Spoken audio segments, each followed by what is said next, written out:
எந்த வாஷிங் மிஷினை வாங்குறது அப்படின்றத பற்றி இன்ஜினியரிங் ஃபேக்ட்ஸில் ஒரு வீடியோ போட்டிருந்தோம். என்ன பிராண்டு வாங்குறது அப்படின்றத பற்றி பையிங் ஃபேக்ட்ஸில் ஒரு வீடியோ போட்டிருந்தோம். ஸோ அந்த நான் சொன்ன சஜஷனோட அடிப்படையில் நான் வந்து வேர்ல்பூல் வாஷிங் மிஷினை வாங்கியிருக்கேன். இது வந்து 7 கிலோகிராம் அண்ட் இது வந்து ஒரு பேசிக் மாடல் தான். இதில் வந்து எந்த விதமான என்ன சொல்கிறது எதையாச்சும் சொல்லியா ஸ்பெஷல் ஃபீச்சர்ஸோ எதுவும் கிடையாது. ஒரு பேசிக்கான மாடல் 15,000 ரூபா கிட்ட விலை வருது. அண்ட் இதில் நான் டெஸ்ட் பண்ண விரும்பக்கூடிய ஒரு விஷயம் என்னன்னா, இது 7 kg அப்படின்னு சொல்லி போட்டிருக்காங்க. சரி, ஆனால் நம்ம காய்ந்த துணியோட அளவு பார்த்தோம் அப்படின்னா, இங்கே நான் ஒரு 6.5 கிலோ அளவுக்கான வெயிட் அளவுக்கான நான் துணியை வந்து எடுத்திருக்கேன். சரி, இந்த துணி இதில் இருக்கக்கூடிய இந்த 7 kg ட்ரம்மில் பிடிக்குமான்னு சொல்லி பார்த்தா அது கேள்விக்குறி தான். சரி, அப்போ நிஜமாவே இந்த 7 கிலோ அப்படின்றது அவங்க எதை குறிப்பிடுறாங்க? ஏன்னா டெக்னிக்கலாக பார்த்தோம் அப்படின்னா 7 கிலோ அப்படின்றது காய்ந்த துணியை தான் குறிப்பிடுறாங்க இல்லையா? ஸோ நம்ம வந்து இதோட மேக்ஸிமம் அவுட்புட்டை வந்து டெஸ்ட் பண்ண போகிறோம். அண்ட் இதோட குவாலிட்டி எப்படி இருக்குது, இதோட வாஷிங் குவாலிட்டி எப்படி இருக்குது அப்படின்றத பற்றியும் நம்ம பார்க்கலாம். இந்த மிஷினில் போட்டு டெஸ்ட் பண்ணுறதுக்காக நான் அந்த கூடை நிறைய துணியை வந்து எடுத்திருக்கேன். இதோட வெயிட்டு 5.9 கிலோகிராம் வருது. ஆனால் அந்த கூடையோட வெயிட்டை கழிச்சோம் அப்படின்னா 5.7 கிலோகிராம்ஸ் வரும். இப்போ இதை நம்ம மிஷினில் போடலாம். மிஷினோட மேற்புறம் வரைக்கும் துணி வந்துருச்சுன்னு சொல்லலாம். ரொம்ப டைட்டாக தான் இருக்குது. ஸோ இதில் எப்படி இது தண்ணீரை ஊற்றி துவைக்குது அப்படின்றத நம்ம செக் பண்ணுவோம். நான் என்ன பம்பரமா சுற்றி விட்டு பார்க்குறேன். இந்த மிஷினை நம்ம சுத்த விடும்போது என்ன பொசிஷனில் துணியை போட்டோமோ அதே பொசிஷனில் தான் சுற்றிக்கிட்டு இருக்கு. அந்த துணியும் தண்ணீரும் கூட ஒழுங்காக மிக்ஸ் ஆகலை அப்படின்னு தான் நான் சொல்லுவேன். இடிச்சோன கிருன்னு சுத்தின இல்ல அப்பவே தெரிஞ்சது வெயிட் என்ன. அரை மணி நேரம் ஆகியும் கூட நான் மேற்புறத்தில் போட்ட துணி மேற்புறத்திலேயே தான் இருக்குது. துவைக்கும் போது மேலே கீழே சைடில் அந்த துணி வந்து போனால் தான் தண்ணீரோட மல்டிபிள் லேயரில் கிராஸ் ஆகும் அப்படின்றப்போ அப்போ தான் வந்து துவைக்கும். ஸோ இங்கே பார்த்தீங்கன்னா துணியை அது துவைக்கவே இல்லை, சும்மா ஜஸ்ட்டு சுற்றிக்கிட்டு இருக்கு. சரி, இப்போ இதை லூஸ் பண்ணுறதுக்காக இதிலேருந்து சில பெரிய துணியை வந்து நான் ரிமூவ் பண்ணுறேன். பாடி தொலையும். இதுலேருந்து 4-5 துணியை நான் எடுத்துட்டதுக்கு அப்புறமா இப்போ பார்த்தீங்கன்னா மிஷின் வந்து நல்லாவே சுற்றுது. தண்ணீரும் துணியும் நல்லாவே மிக்ஸ் ஆகுதுன்னு சொல்லலாம். ஸோ இப்போ இது நிஜமாவே துவைக்குது. இன்னொரு விஷயம் என்னென்னா, மிஷினை இன்ஸ்டால் பண்ணுறதுக்கு ஒருத்தர் வந்திருந்தார் இல்லையா? வாரியாத்தா ஊர் போய் சேர்ற வரைக்கும் மட்டும் வாயை கொடுக்காம போய் சேரணும். அவர் வந்து இன்ஸ்டாலேஷன்லாம் ஒழுங்காக பண்ணார், பிரச்சனை இல்லை.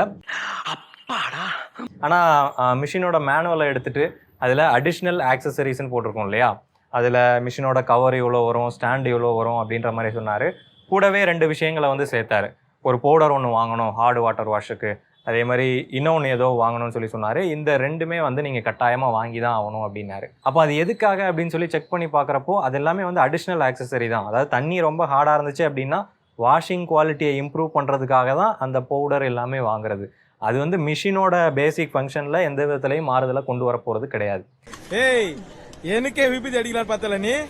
ஸோ அந்த விஷயமே தெரியாமல் அது வந்து அவர் கண்டிப்பாக அந்த மிஷினுக்கு கண்டிப்பாக கொடுத்து தான் ஆகணும் அப்படின்னாரு.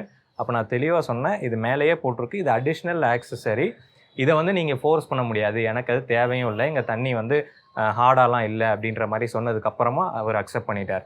வேர்ல்பூல்லன்னு மட்டும் கிடையாது, எனக்கு தெரிஞ்ச வரைக்கும் எல்லா பிராண்ட் வாஷிங் மிஷின்லேயும் இது நடக்குது.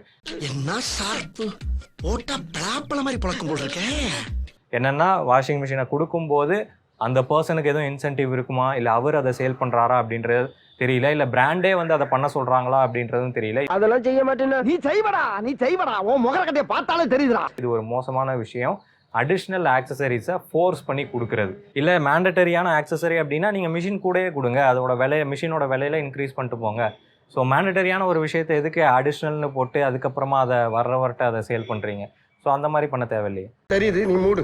இந்த வேர்ல்பூல் வாஷிங் மிஷினில் பார்த்தீங்கன்னா 7 kg அப்படின்னு சொல்லி குறிப்பிட்டிருக்காங்க.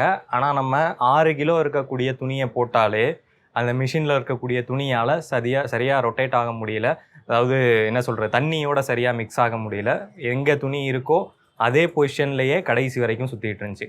இப்போ நான் என்ன பண்ணேன் அப்படின்னா, அந்த 6 கிலோவிலேருந்து ஒரு 4 பெரிய துணியை வந்து ரிமூவ் பண்ணேன். ஒரு தோராயமாக ஒரு 1 கிலோ குறைஞ்சிருக்குன்னு சொல்லி வைங்களேன். ஸோ 1 கிலோ கம்மி பண்ணதுக்கு அப்புறம் தான் இந்த 5 கிலோவை தான் இதால் ஒழுங்காக துவைக்க முடியுது. இந்த 5 கிலோவில் தான் இதில் துணி வந்து நல்ல எல்லா தண்ணீரோட நல்லா மிக்ஸ் ஆகி நல்லா ரொட்டேட் ஆகுது. அப்போது இவங்க கொடுத்துருக்கக்கூடிய இந்த 7 கிலோ அப்படின்றது துணியை வாஷ் பண்ணக்கூடிய கெப்பாசிட்டியா, இல்லை அந்த மோட்டாரால் ரன் பண்ணக்கூடிய வெயிட்டோட கெப்பாசிட்டியா அப்படின்ற ஒரு கேள்விக்குறி வருது. ஏன்னா ஜென்ரலாக குறிப்பிடும்போது 7 கிலோ 8 கிலோ அப்படின்னு சொல்லி குறிப்பிடும்போது அது வாஷ் பண்ணக்கூடிய கெப்பாசிட்டியாக தான் இருக்கணுமே தவிர மோட்டாரோட ரொட்டேட்டிங் கெப்பாசிட்டியாக இருக்கக்கூடாது. முன்னாடி செமி ஆட்டோமேட்டிக்கில் பார்த்தீங்க அப்படின்னா 8.5 kgக்கு இருக்கக்கூடிய ட்ரம் சைஸை விட ரொம்ப கம்மியாக இருக்குது இந்த ட்ரம் சைஸ். இதில் எப்படி இது 7 கிலோ துணியை வாஷ் பண்ணோம் அப்படின்ற ஒரு கேள்விக்குறி எழுது. அதே மாதிரி நான் ரொம்ப ஹெவியான துணிலாம் போடல, ஒரே ஒரு ஜீன்ஸ் பேண்ட் மட்டும்தான் இதில் இருக்குது. மற்ற எல்லாமே ரொம்ப லைட்டான கிளாத்ஸ் தான். இதை வந்து நியாயப்படுத்துறதுக்கு அவங்க என்ன மாதிரி சொல்கிறதுக்கு வாய்ப்பு இருக்குது அப்படின்னா, அதாவது குவான்டிட்டி வெர்சஸ் வெயிட்டு இந்த ரெண்டத்தையும் வந்து கம்பேர் பண்ணி தான் இந்த கெப்பாசிட்டியை வந்து கொடுக்குறோம் அப்படின்னு சொல்லி சொன்னாங்கன்னா, நான் இதில் போட்டிருக்கக்கூடிய துணி எல்லாமே ஜென்ரலாக பயன்படுத்தக்கூடிய லைட்டான கிளாத். இந்த மாதிரி வெயிட் லெஸ்ஸாக இருக்கக்கூடிய துணியை தான் போட்டிருக்கேன். அதே மாதிரி வெயிட் கம்மியாக இருக்கிறதுனால அதிகமான துணியை போட முடியாது அப்படின்ற மாதிரி அவங்க சொன்னாங்க அப்படின்னா, அப்போ அதுக்கு தகுந்தாப்புல தானே நீங்கள் டிசைன் பண்ணியிருக்கணும். எப்போதுமே நாங்கள் பெட்ஷீட்டை போட்டால் துவைக்க போகிறோம் 7 கிலோவுக்கு, கண்டிப்பாக கிடையாது. நார்மலான வெயிட் கம்மியாக இருக்கக்கூடிய குவான்டிட்டி அதிகமாக இருக்கக்கூடிய துணியையும் நம்ம போட்டு துவைக்கிற மாதிரி தான் நீங்கள் வாஷிங் மிஷினை டிசைன் பண்ணணும். சொல்லிட்டு போனேன் இந்த வாயால மகாலட்சுமி மாதிரி இருக்கேன்னு. சரி, இப்போ நான் வாங்குறாம தான் என்ன கம்பெனி வாங்குவேன்னு சொல்லி கேட்டிங்கன்னா வேர்ல்பூல் தான் வாங்குவேன். ஏன்னா ரேட்டு கம்மியாக இருக்குது, அதே மாதிரி ஒரு நல்ல கம்பெனியும் கூட. அது வேற வாயி, இது நார வாயி. அதே மாதிரி இதில் இன்னொரு கேள்வியும் வருது. லிஸ்ட் பெருசா போய்கிட்டு இருக்கு. அதாவது வேர்ல்பூல் மட்டும்தான் அந்த மாதிரி பண்ணுறாங்களா, இல்லை மற்ற பிராண்ட்ஸும் இதே மாதிரி குறிப்பிட்ட கெப்பாசிட்டியை விட கம்மியான கெப்பாசிட்டி தான் வாஷிங் மிஷினில் கொடுக்குறாங்களா அப்படின்ற கேள்வியும் வருது. ஸோ உங்கள் வீட்டில் இருக்கக்கூடிய வாஷிங் மிஷினில் சிம்பிளாக வெயிட் மிஷினை வச்சு உங்களோட துணியை மெஷர் பண்ணி அதுக்கப்புறமா துவைச்சி நீங்கள் வந்து செக் பண்ணி பாருங்கள். ஆபீஸ் போறதுக்கு டைம் ஆகி போச்சு, நீங்கள் வேற ஆள்கிட்ட கிட்ட தெரிஞ்சுக்க. உங்களால் அவங்க குறிப்பிட்ட அளவு துணியை வந்து அந்த கெப்பாசிட்டி அளவுக்கான துணியை துவைக்க முடியலை அப்படின்னா நீங்களும் பிராண்டில் வந்து கம்ப்ளைண்ட்டை ரைஸ் பண்ணுங்கள். இது இங்கேன்னு மட்டும் கிடையாது, வாஷிங் மிஷின்லான்னு மட்டும் கிடையாது. நிறைய இடங்களில் மக்கள் கெப்பாசிட்டியை வந்து பெருசாக கண்டுக்கிறது இல்லை அப்படின்றதுனால இந்த கெப்பாசிட்டியில் சில பிராண்ட்ஸ் வந்து கோல்மால் பண்ண தான் செய்கிறாங்க. உதாரணமாக இன்வெர்ட்டர் எடுத்துக்கிட்டோம் அப்படின்னா வெளிப்படையாக பார்க்கும்போது 3 kVA அப்படின்னு சொல்லி போட்டிருப்பாங்க.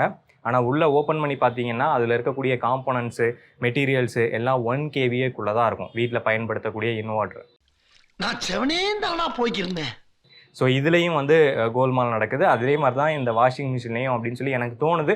பட் முடிவாக தெரியல, அதை நம்ம வேர்ல்பூலில் கேட்டு பார்க்கலாம் என்ன சொல்கிறாங்க.